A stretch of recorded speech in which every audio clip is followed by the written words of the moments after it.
నేను చూసినంతలో ఎప్పుడు జరగలేదు. ఫస్ట్ టైం నేను చూడటం.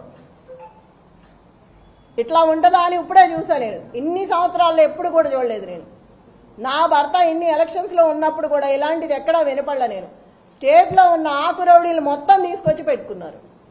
అంత దౌర్భాగ్యమా? అంత భయం ఎందుకు? అంత భయపెట్టాల్సిన అవసరం ఏముంది?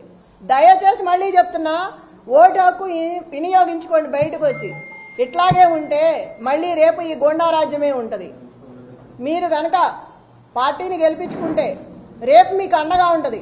ఇప్పుడు ఏం జరిగినా నేను చూసుకుంటాను. ప్రజలందరినీ మీకు అండగా ఉంటా, మీ వెనకమాల నిలబడతా, పార్టీ అండగా ఉంటుంది. ఏదైనా సరే 13వ తారీఖు వరకు ఎంత ఇబ్బంది అయినా పెట్టండి, ఎంతైనా భయపెట్టండి. కానీ 14వ తారీఖు తర్వాత మాత్రం మాదే. అప్పుడు చెప్తాం ఒక్కొక్కళ్ళ పని ఎవడేంటనేది. అప్పుడు చూసుకుంటాను. నేను ఎవరేం చేశారో ఇవాళ గుర్తుపెట్టుకుంటాను. పనికి మాలిన ఆకు రౌడీ కూడా నోరెత్తి మాట్లాడుతున్నాడు ఇవాళ. పోలీసులు కూడా మహిళలను చూడకోకుండా ఎట్లా పడితే అట్లా మాట్లాడుతున్నారు. ఇందాక ఎవరు అతని పేరు? సురేష్ యాదవ్. ఎంత వల్గర్గా మాట్లాడుతున్నాడు అంటే లేడీస్ అనుకోండి లేకుండా పిచ్చి పిచ్చిగా మాట్లాడుతున్నాడు.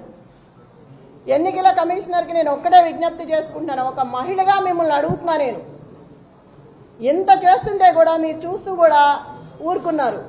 ఒక మహిళని ఇట్లా చేస్తుంటే మీకు ఇప్పటికే తెలుసుంటాయి అన్నీ. నేను దయచేసి మిమ్మల్ని అడుగుతున్నాను, ఒక కోరిక కోరుతున్నాను. మీరు బయటకు వచ్చి జరిగేదేదో చూసి ఏది కరెక్ట్గా ఉందో వాళ్ళకి చెప్పి అట్లా చేయించండి.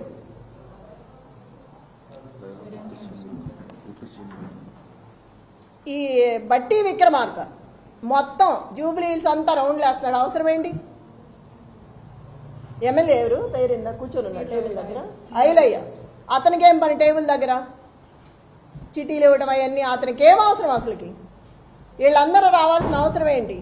విప్పులు కానీ ఎమ్మెల్యేలు కానీ మినిస్టర్లు కానీ వీళ్ళందరూ రాత్రి నుంచే తిరుగుతున్నారు. అవసరం ఏంటి జూబ్లీ హిల్స్లో వీళ్ళకి? లోకల్ నాన్ లోకల్ మాట్లాడుతున్నారు. మరి రజియా ఇంటికి వెళ్ళి బోరుబండ్లో సైట్ 3లో ఆ అమ్మాయి కూర్చుందని గట్టిగా మాట్లాడుతుందని ఇంటికి వెళ్ళి గొడవ చేశారు రౌడీల్లాగా పోలీసులు. ఆ అమ్మాయి మీద కూడా గొడవ చేశారు కూర్చోవద్దని. టేబుల్స్ ఇవ్వట్లా, కుర్చీలు ఇవ్వట్లేదు. ఆ టేబుల్స్ తీసుకొచ్చి పోలీసులు సందు చివర 3 అడ్డం పెట్టుకున్నారు. అవి ఎవరికి అవసరం? వాళ్ళ దగ్గర లాక్కొచ్చి మీరు ఎందుకు వేసుకోవాలి? ఆ కుర్చీలన్నీ విసిరేసి వాళ్ళు ఎట్లా కూర్చుంటారు? నైట్ అవుతుందో ఎంత టైం అవుతుందో తెలియదు. మహిళలు ఉన్నారు, ప్రెగ్నెన్సీ ఉన్నారు. అక్కడ అంతమంది జనాన్ని భయపెట్టి టేబుల్స్ తెచ్చి బయటకు వేసుకోవాల్సిన అవసరం ఏంటి? ఇంత దౌర్జన్యమా? పోలీసులకు కూడా ఉండాలి కదా. మనం ఏం చేస్తున్నాము, ఇది తప్ప ఒప్ప అని తెలియదా? చిన్నపిల్లలేం కాదు కదా. అదేమంటే క్వశ్చన్ చేస్తున్నారు తిరిగి. ఆ క్వశ్చన్ చేసే ముందు మనం ఏం చేస్తున్నామో తెలియాలి కదా. మాట్లాడితే సీఏ అంటారు, ఏదేదో మాట్లాడుతున్నారు.